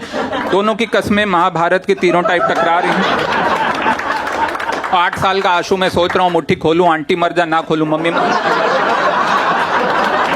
एक 8 साल के बच्चे पे कितना प्रेशर है कि 100 रुपए में किसी एक की जान जा सकती है। क्या करूं?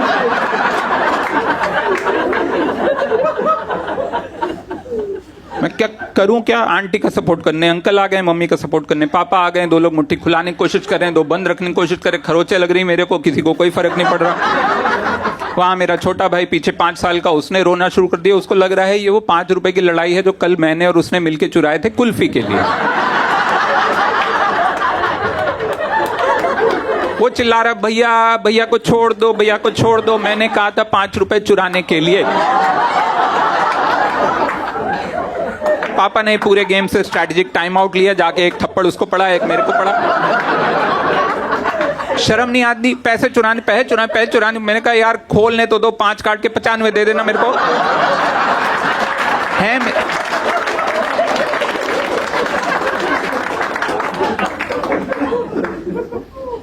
फिर धीरे धीरे ये कस्में डीएस्केलेट होती हैं। जाते जाते आंटी बोलती है, अच्छा बहन जी आपको भी कसम है, अगली बार आप आओगे मैंने नहीं लेने पैसे। हाँ जी बहन जी आप भी अगली बार आओगे, पैसे ऐसे नहीं, कुछ नहीं, आप खरबूजे ले आना। मेरे से तो खरबूजे, पंजाबी घरों में खरबूजे इसीलिए आते हैं, बच्चों को देने के लिए आते हैं। खरबूजे का पूरा एक मार्केट बना हुआ है जिसमें बच्चों को खरबूजे खिलाए जा रहे हैं, क्योंकि आंटी ने 100 रुपए नहीं देने थे। बहुत खरबूजे खाए मैंने बचपन में इस चक्कर में। बट धीरे धीरे वो निकलते हैं। मम्मी बोलती है, आशु अच्छा हो गया, चल पैसे दे, अभी मैं रखूंगी संभाल के, तू क्या करेगा इस उम्र में? मैं क्या करूंगा? मैं पहले मैं मरहम पट्टी कराऊंगा, फिर वो दूंगा आपके 5 रुपए वापस, जिसके मैं थप्पड़ भी खा चुका हूं वैसे। नहीं कोई नहीं, तू जब 18 का होगा ना, मैं सारे संभाल के रखूंगी, कैलकुलेशन रखा हुआ मैंने, 18 का होगा तब तेरे को मिलेगा तेरे को हिस्सा। Actually to her credit she kept it in तिजोरी। जब मैं बड़ा हुआ 18 का हुआ तो ट्रॉमा के साथ वो 5,800 रुपये मेरा हिस्सा मिला, जो 2 थेरेपी में खत्म हो गए। 200 रुपये और डालने पड़े मेरे को ऊपर। 2 थेरेपी में मैं पूरा वो कहानी भी नहीं समझा पाया कि हुआ क्या था ये आए कहाँ से हैं पैसे।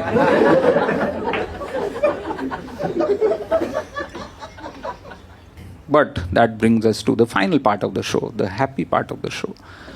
What can we do to make things better? 2 system हैं जो हमारी ज़िंदगी चला रहे हैं, 2 बड़े सिस्टम, एक है परिवार और एक है सरकार। परिवार मतलब हमारी फैमिली, नॉट द परिवार, हमारा परिवार। दोनों सिस्टम को समझना जरूरी। मेरे पास ऐसा कोई जादू का मंत्र नहीं कि आप घर जाते ही ये सिस्टम क्रैक कर लोगे, but I am saying just to understand how these systems work, what is the central principle of these systems. The central principle of a family or how family controls you is through patriarchy. Patriarchy is the oldest religion on the planet. Neanderthal में भी था, Neanderthal में भी Neanderthal के पापा उसको बोलते थे कि निएंडरथली के साथ तू दिख गया तो ऑनर किलिंग हो जाएगी तेरी, है ना। ये हमेशा से है। तो पेट्रियार्की कैसे आपको कंट्रोल करती है? पेट्रियार्की कंट्रोल करती है by scaring you away from sex. Patriarchy को ये पता है कि अगर हमने सेक्स कंट्रोल कर लिया, ये बता दिया कि सेक्स बहुत बुरी चीज़ है, हम बताएंगे, हमको पता है कब करना है, किसके साथ करना है, तो आप सबको कंट्रोल कर सकते हो। आप औरतों को कंट्रोल कर सकते हो, बोलोगे कि भाई नौकरी करने थोड़ा जा रही हो सकता है, तुम सेक्स कर लो, तो तुम घर पे रहो। तुम कास्ट को कंट्रोल करते हो, रिलीजन को कंट्रोल करते हो, हर जेंडर को except the cis gender male, सबको आप कंट्रोल करते हो। पेट्रियार्की ने हमको सेक्स से इतना डराया हुआ है कि आज की तारीख में, इस उम्र में, मैं Bombay, the most cosmopolitan city of India में अभी चला जाऊं, बाहर खार स्टेशन के बाहर एक केमिस्ट शॉप है, मैं अभी चला जाऊं और वहां मैं ऊंची आवाज़ में कॉन्डम मांग लूं, तो मैं और केमिस्ट और दूसरा कस्टमर जो बेनाड्रिल लेने आया हुआ, हम तीनों के बीच एक सेक्सुअल टेंशन शुरू हो जाएगा।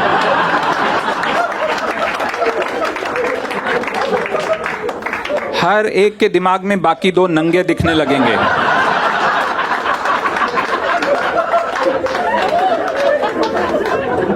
तीनों के दिमाग में एक आवाज कौन देगी? पापी सेक्स करेगा, गंदा आदमी, छी। सेक्स सुनते ही हमारे दिमाग में छी आता है, पता नहीं क्यों, इस कंट्री में छी ही आता है सीधे। सेक्स मतलब छी। छी आना कैसे चाहिए? आपके ऑफिस में कोलीग है, वो कच्चे में लपेट के रोटियां लाया हुआ है ना, तो आप बोलो छी, बोले कच्चा भी मेरा नहीं है, चुराया हुआ, तो छी। सेक्स को लेके छी। VHS का ज़माना था 80s 90s में, VHS टेप आते थे, हम लोग किराए पे कलर टीवी लेके आते थे, किराए पे टेप लेकर आते थे, 4 फिल्में हम लोग रात भर देखेंगे, है ना। उस ज़माने में हम लोग, उसमें पापा बैठे हुए हैं VCR के बगल में, जैसे ही कोई ज़रा सा इंटीमेट सीन आए उसको फास्ट फॉरवर्ड कर दें।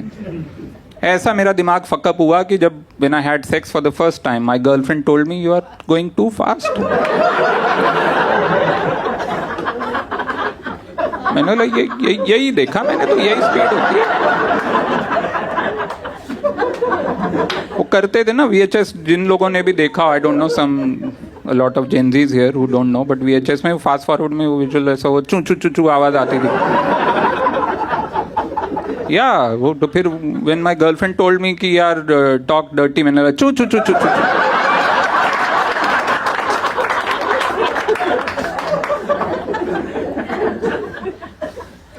So it's complicated, you know, growing up in India with all these crazy things. इतना डरावना है सेक्स कि जब मैं 11th स्टैंडर्ड में आया और हमारे बायोलॉजी के टीचर को जब 11th स्टैंडर्ड में ह्यूमन रिप्रोडक्टिव सिस्टम का चैप्टर पढ़ाना, वो टीचर घबराया हुआ, बोल रहे ये देखिए छोड़ दे, ऐसा कोई ज़रूरी है नहीं, हम लोग प्लांट्स पे बात करते हैं आगे। अरे साले मैं फोटोसिंथेसिस से बच्चे पैदा करूं? पढ़ाओ, मेरे को ज़रूरी है। नहीं देख लेंगे हम लोग, आगे देख लेंगे। सेक्स एजुकेशन तो वैसे ही नहीं है, लेकिन यहाँ तो ह्यूमन रिप्रोडक्टिव सिस्टम एक बहुत ही, है ना, ड्राई सा चैप्टर। बट साल के लास्ट डे पे उनको लगा कि कहीं कोई बच्चा कंप्लेंट नहीं कर दे, सर ने पढ़ाया नहीं था, तो वो सरसरी निगाह से पढ़ाने आ गए। आ तो गए, बड़े कांपते हुए हाथों से उन्होंने मेल रिप्रोडक्टिव ऑर्गन बनाया, फीमेल रिप्रोडक्टिव ऑर्गन बनाया, इतना गंदा कि बताना मुश्किल कौन सा किसका। एक लड़का बोला मेरा तो दोनों में से कोई नहीं लग रहा।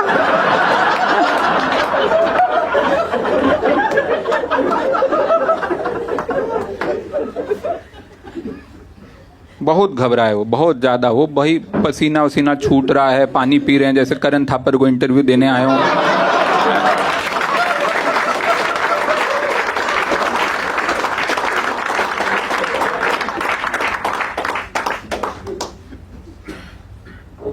अच्छा, उसमें भी उनके मुंह से सेक्स और सेक्सुअल वर्ड नहीं फूट रहा। उनको डर लग रहा है कि ये बोल दूं जबान गंदी हो जाए मेरी, तो वो ना फंबल कर रहे हैं इन शब्दों के बीच में से। वो बोल रहे हैं mail sexual organ, female sexual organ. वो चाह रहे हैं जो एस का कर्व है उसके मैं इधर से निकल जाऊं। Male sexual organ, female sexual organ, male sexual. वो मेरा दोस्त रवि, उसने हाथ खड़ा किया, बोला सर लंड। हम सीख लिए साले, हम बैठे रहे तुम्हारे लिए, हमको और काम नहीं है जीवन में, हम आगे बढ़ गए। होते थे हर मोहल्ले में एक हरामी भैया होते थे, मोहल्ले के जो बच्चों को इकट्ठा करके ये सब बताते थे। हर मोहल्ले के ओशो, है ना?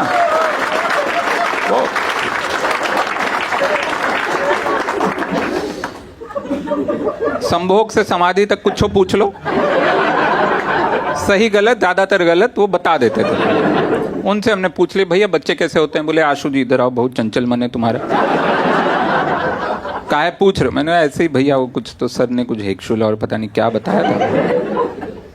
बोले कुछ नहीं है, ऐसा है सेक्स बहुत बड़ा हुआ बनाया हुआ दुनिया ने, कुछ नहीं है, बड़ा सिंपल सी चीज़ है, ऐसा कोई इसमें बहुत मजा भी नहीं आता, कुछ नहीं है।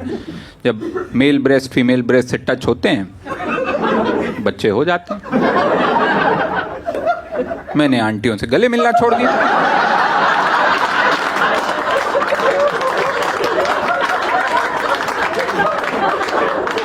मुझे लगा साला बाली उम्र में कोई कांड ना हो जाए, और बाई चांस एक आंटी का बच्चा हुआ। मैंने बोला हाय राम, मैं तो वो उस दिन 100 रुपए के चक्कर में मैं तो गले मिला था। ये तो सच में प्यार का आदान प्रदान हो गया। अब क्या करेंगे? गया वो चोरी छुपे बच्चे को देखने, मैंने नाक तो मिल रही। फिर मैं गया अपना वो पापा के बटुए में से वही 100 रुपए जो उसी आंटी ने दिए थे, जो 2⁵ मोड़े हुए बच्चे के साइज के ही थे, उसकी मुट्ठी में जाके मैंने चोरी छुपे बंद किए। मैंने कहा देख बेटा, इस उम्र में तो तेरा बाप इतना ही कर सकता, बड़े होके रैंडमली किसी से गले मत मिलना। और अगर उस बच्चे ने वो नसीहत मान ली तो वो कभी प्रधानमंत्री नहीं बन पाएगा। बट तो पेट्रियार्की को तोड़ने का बड़ा सिंपल तरीका है। Basically you have to get out of the shame और taboo of sex. Basically keep calling your parents, elders, चाचा ताऊ को कॉल करो, रैंडमली बोलो सेक्स और रख दो ऐसे। मैंने अपने ताऊ जी को फोन किया, मैंने बोला सेक्स, वो बोले गंदी बातें करनी है तो पाकिस्तान एम्बेसी फोन कर।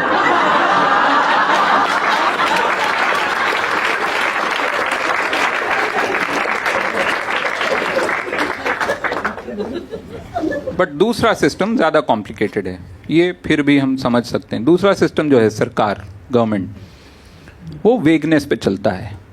वो चाहता है कि वो वेग रहे, वो चाहता है कि वो वैसा शराबी बाप रहे जो घर आके पीट भी सकता है और प्यार भी कर सकता है। उसमें ना बहुत मजेदार डिक्टेटर बनते हैं जो कुछ भी कर सकते हैं कभी भी। तो वो गवर्नमेंट वो है हमेशा से, सिस्टम उन्होंने ऐसा बनाया कि वेग रखो। कोई चीज़ जो कभी वर्क नहीं करती अचानक से वर्क कर रही है, और कोई चीज़ जो वर्क करनी चाहिए वो कभी वर्क नहीं करती, ऐसा होता है। जैसे सरकार से हमारा 2 वे रिलेशनशिप है। सरकार हमको कुछ देती है, फैसिलिटीज़ देती है, इंफ्रास्ट्रक्चर देती है, सेफ्टी देती है, सिक्योरिटी देती है, इन हाइपोथेटिकली बहुत चीज़ें देती है। बदले में हमसे कुछ लेती है, बदले में हमसे टैक्सेस लेती है, रेवेन्यू लेती है, निष्ठा लेती है, प्राण, बहुत कुछ लेती है। जहाँ सरकार हमको कुछ देती है वो सिस्टम ब्रोकन है, डिलीवरी सिस्टम ब्रोकन है। I completely understand. I mean दुनिया में ज़्यादातर डिलीवरी सिस्टम ब्रोकन है। बट जहाँ सरकार को हमसे कुछ लेना है, जहाँ सरकार को हमसे पैसे लेने, रेवेन्यू लेने, टैक्सेस लेने, वो सिस्टम भी ब्रोकन है। Then it hints at a deliberate vagueness, obfuscation, kind of an opaque system. जैसे कि सरकार का सबसे बड़ा रेवेन्यू सोर्स है इंडियन रेलवेज। IRCTC की वेबसाइट देख के अगर आपको लगता है कि सरकार चाहती है कि आप टिकट बुक कर पाओ, आईआरसीटीसी के होम पेज पे कैप्चा का जो गरबा चल रहा है,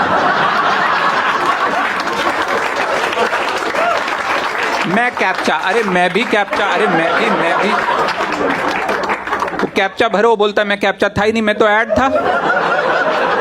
कैप्चा तो वो जा रहा है। उसको पकड़ने जाओ तो एक दिशा नाम से आंटी उन्होंने रखी है, एक एनिमेटेड कैरेक्टर दिशा, वो आ जाती है, मे आई हेल्प यू, मैंने कहा आप हटो, मेरा कैप्चा जो दिशा है। आपने अगर देखा हो आईआरसीटीसी, दिशा नाम की एक कूदती हुई कैरेक्टर आती है जो बोलती है कि मैं आपकी मदद कर सकती हूँ। कुछ लोग जो उस विंटेज के हैं उनको याद होगा, माइक्रोसॉफ्ट वर्ड में क्लिपी नाम का एक ऐसा ही किरदार था, जिसको लगता था कि हम हिंदुस्तानियों को चिट्ठी लिखनी नहीं आती तो इनको सिखाना चाहिए। तो जैसे तुम कुछ लिखने जाओ बोलता था डियर सर से शुरू करो। मैंने कहा मैं माँ को लिख रहा हूँ। तो वो क्लिपी था। क्लिपी फिर एक टाइम पे बूढ़ा हुआ, मर गया, और क्रिश्चियन था तो दफना दिया गया। भारत सरकार गई उसकी कब्र पे और उसको खोद के निकाला और उसको बोला कि सरकारी जॉब मिलेगा, वही जो पहले करते वही करना है, सरकारी जॉब है, परमानेंट जॉब है, बस धर्म परिवर्तन करके हिंदू नारी बनना पड़ेगा तुमको। बिंदी साड़ी से तो उसको ढक के वो ले आए उसको, तो वो दिशा बन गई। क्लिपी जो है दिशा हो गई है, और दिशा जो है वो घूमती रहती है आईआरसीटीसी पे, कैप्चा भरवाती है लोगों से। इतने कैप्चा हैं उनके पास, और जब तक आप एक कैप्चा भरो वो बोलता है कि मैं नहीं था, वो था, वो था, वो बोलता है वो मैं नहीं था, वो था, वो जा रहा। आप जब तक कैप्चा पकड़ो तब तक वो बोलता है जी सॉरी टाइम आउट हो गया, आप रिफ्रेश कर दो। रिफ्रेश करो, वो साला फिर से वो बोलता है जी 15 मिनट का अभी ना मेंटेनेंस चल रहा हमारा। डेली ये लोग 15 मिनट क्या मेंटेन करते हैं मुझे नहीं पता। फेविकॉल से कैप्चे चिपका रहे हो क्या तुम वहां पे साले? चल क्या रहा है? अमेजिंगली इससे सुंदर यूआई मैंने नहीं देखा है। 36 कैप्चा भरने के, मैं मुंबई पुणे मुंबई मेरे को टिकट बुक करना था, मैं मुंबई पुणे मैंने बुक किया। 36 कैप्चा भरने के बाद फाइनल पेज पे पहुंचा, वहां पे आया कि जी go back to home, book करना था टिकट। मैं गो बैक टू होम, अब मुझे मुंबई पुणे था, पुणे मुंबई चाहिए था। फ्लिप का ऑप्शन नहीं है वहाँ पे, ये नहीं कि आप रिटर्न टिकट ऐसे ही फ्लिप करो, और तो वो ड्रॉप डाउन में से ढूंढना पड़ता है। फ्रॉम मुंबई टू पुणे था, मेरे को चाहिए था फ्रॉम पुणे टू मुंबई। मैंने वो ड्रॉप डाउन से मुंबई को पुणे किया ही था। पॉपअप आया एक स्प्लिट सेकंड में, can not book this ticket, from and to can't be same. मैंने कहा यस सॉरी माय बैड, मैं बता देता हूँ मैं वापस घर आना चाहता हूँ, तो मैं पहले ना वो चेंज कर देता हूँ कि वापस मैं मुंबई आना चाहता हूँ। तो मैंने वो मुंबई टू पुणे था, मैंने बोला पुणे को मैं पहले मुंबई कर देता हूँ ताकि उसको समझ आए कि लड़का वापस घर आना चाहता है। तो मैंने वो जैसे ही मुंबई किया तुरंत फिर पॉपअप आया, can not book this ticket, to and from can't be same. मैंने अपनी वाइफ को बुलाया, ना इधर बैठो। मैं जैसे ही मुंबई पुणे करूंगा तुम पुणे को मुंबई कर देना। शादी का यही तो मतलब होता है, साथ मिल के टिकट बुक करें। मैंने मुंबई पुणे किया, उसने पुणे मुंबई किया, 2 पॉपअप आए, दिशा बंदूक लेके आई। हरामजादे समझ नहीं आ रहा।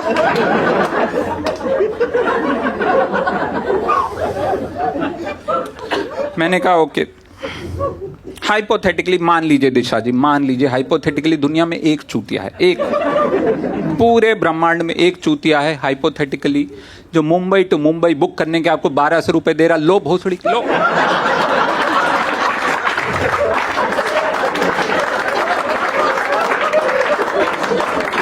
दे रहा हूं मैं 1200 रुपए तुम्हारे, मैं जाऊंगा प्लेटफॉर्म पे, ट्रेन टच करके वापस आ जाऊंगा बस। देखो तो ये करना क्या चाहता है, देखो ये लड़का कुछ तो सोचा होगा, इसने भी 45 मिनट से कंप्यूटर के सामने बैठा है। कुछ शायद 36 यूज केस जो तुमने बनाया उसमें से एक रह गया हो कि लोग वापस घर आना चाहते हैं। कैसे मैंने बुक किया, मैंने किया वो book. From Mumbai to Pune था, मेरे को चाहिए था फ्रॉम पुणे टू मुंबई। मैंने मुंबई को पहले हैदराबाद किया, पुणे को फिर मुंबई किया, फिर इसको पुणे किया। दिशा फिर आई, आर यू ओके? मैंने बोला नो ऑफ कोर्स नॉट।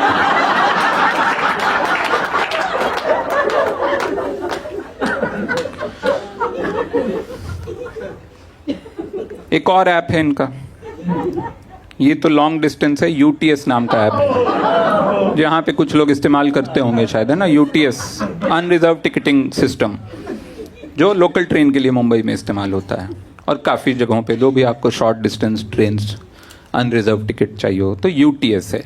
एक तो उसका नाम ऐसा है कि रेलवे को यूरिनरी की बीमारी हो जाए। क्या नाम हुआ साला? मैंने खुद ही डाउनलोड किया था, 6 महीने बाद मैंने देखा ये रिपोर्ट कब आई।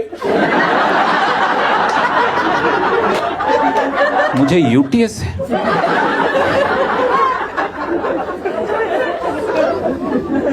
अच्छा, यूटीएस में 10-10 रुपए की टिकट ही बुक करते हैं आप। बोरीवली से चर्चगेट जाओगे मेरे ख्याल से 15 रुपए की टिकट है, अंधेरी से चर्चगेट जाओगे 10 या 12 रुपए की, 10 रुपए की है।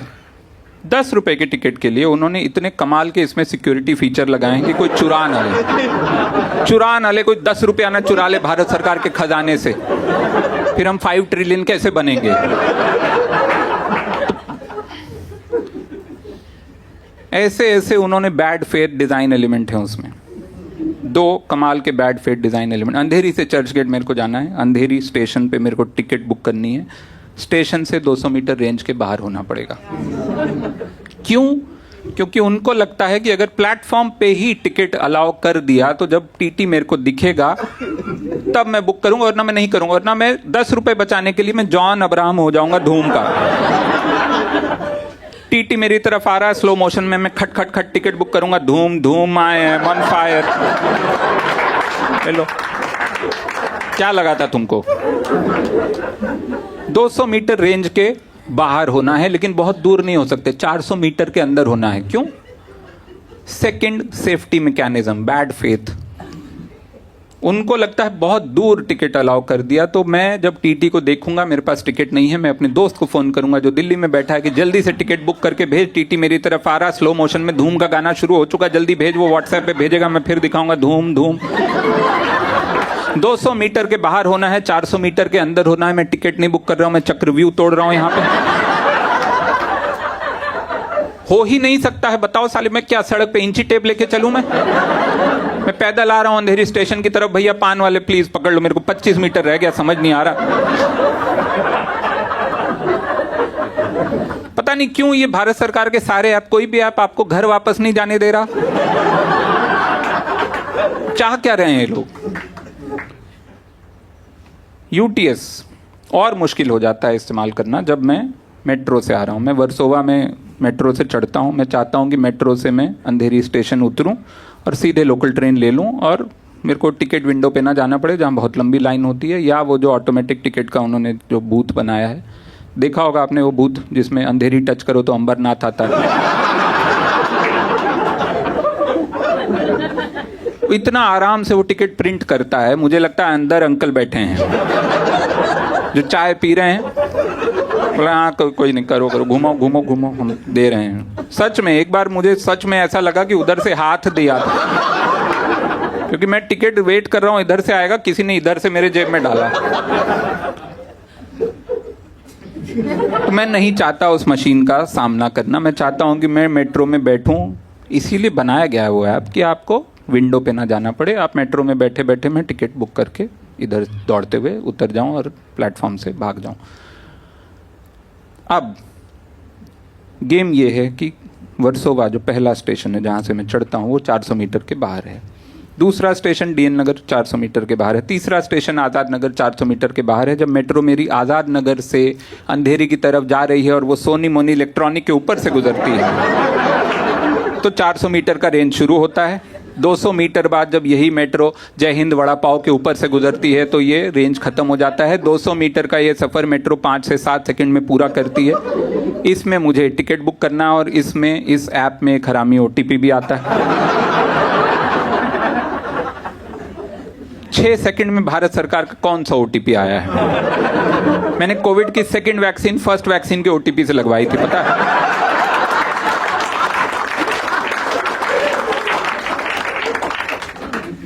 मैं दरवाजे से चिपक के खड़ा रहता हूं कि सोनी मोनी आए और अब मैं शुरू करूं अपनी प्रक्रिया।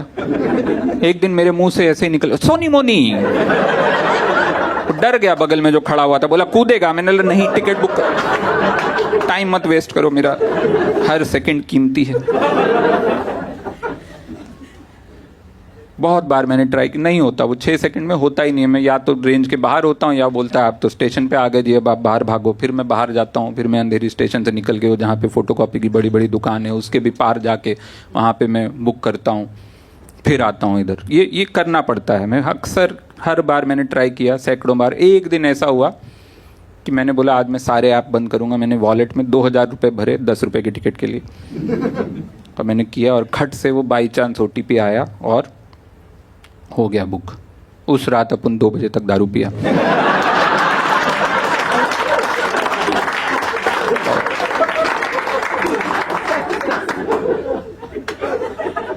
तो ये एक खेल है। दूसरा खेल जो है भारत सरकार खेलती है इनकम टैक्स वेबसाइट पे। इनकम टैक्स की वेबसाइट पे इतने इजी कैप्चा नहीं है, वहाँ मैथ्स के सवाल आते हैं। उनको लगता है यहाँ तो साले हम पूरी तुम्हारी है ना, मैथ्स का सवाल बताओ तुम। मैथ्स का सवाल आता है वहाँ पे, सिंपल 7x UW वाले कैप्चा नहीं आते। पिछले साल की बात है, मैं इनकम टैक्स भरना था मुझे, मैं वेबसाइट पे गया, मेरे पास लॉगिन है, पासवर्ड है, उसके बावजूद वहाँ पे भारत सरकार की प्रिय चीज़ कैप्चा है। कैप्चा में एक मैथ्स का सवाल है, पूरा स्टेटमेंट है और लास्ट में एक बॉक्स बना है जहाँ जवाब लिखना है। ट्रू स्टोरी, सवाल आया, what is the length of a 7 metre steel rod?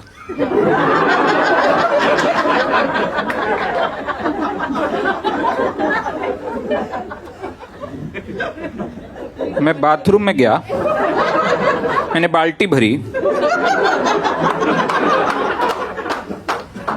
मुझे लगा आज गोमूत्र ज्यादा हो गया, मुझे ठीक से दिख नहीं रहा है। मैंने फिर से पढ़ा, what is the length of a 7 metre steel rod. मैंने कांपते हुए हाथों से लिखा 7 मीटर। बोलता है गलत है। मुझे याद आया स्कूल में मेरे एक मैथ्स के टीचर थे, होरा सर।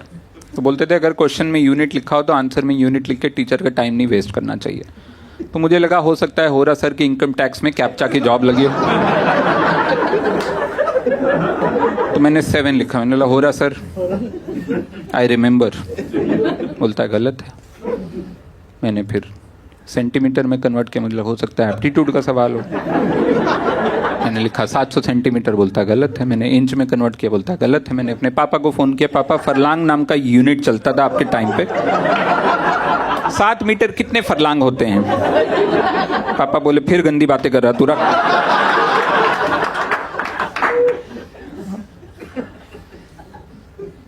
मैंने फिर पढ़ा what is the length of a 7 metre steel rod. मुझे हो सकता है बड़ा पर्सनलाइज सवाल हो, वरुण फीट में। क्या पता मेरे पैर भी इन्होंने आधार से जोड़ दिए हों।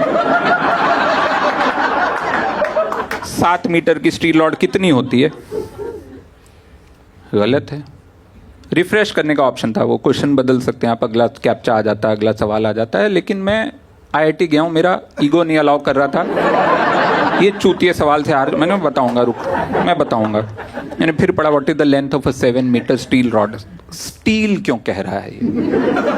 कहीं ये थर्मोडायनेमिक्स का सवाल तो नहीं? कहीं ये तो नहीं जानना चाहता है कि इस टेम्परेचर और इस एटमॉस्फेरिक प्रेशर पे 7 मीटर की स्टील रॉड कितनी एक्सपैंड या कॉन्ट्रैक्ट हो जाती है? मैंने चार्ल्स लॉ, बॉयल्स लॉ लगा के निकाला, 7.016 मीटर। गलत है। हार के फाइनली मैंने क्वेश्चन रिफ्रेश किया। अगला सवाल आता है what is 3.2 inch minus 1.2 centimetre. Unit कौन सा प्रभु? यूनिट नाम की एक छोटी सी चीज होती थी मैथ्स में। उस दिन मेरे को यह समझ आया कि ऐसा नहीं है कि विजय माल्या टैक्स भरना नहीं चाहता।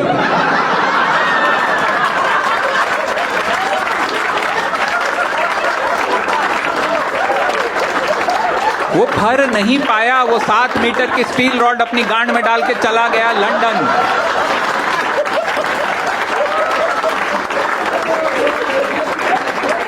और मैं भी नहीं भर पाया। मेरे को मेल आने लगे इनकम टैक्स डिपार्टमेंट के, फोन आने लगे। फाइनली एक फोन आया कि जी आप टैक्स नहीं भर रहे। मैंने बोला मैं एक सवाल पूछूं आपसे? What is the length of a 7 metre steel rod? उसने काट दिया। बहुत मैं परेशान हो गया, मेरे दोस्त मुझे डराने लगे कि ऐसा है कि तू वैसे ही बहुत पॉलिटिकल कॉमेडी करता है। They are looking for one small mistake from your end and they will put in income tax raid और something on you and you know you will be jailed and all. So I was so depressed and then that day happened where I got that ticket UTS का metro में और 2 बजे तक शराब पिया मैंने। तो शराब के नशे में मैं वापस गया और मैंने खोला वो इनकम टैक्स का, what is the length of a 7 metre steel rod. मैंने लिखा वाह मोदी जी वाह, and it fucking allowed me in because nothing makes sense. Thanks.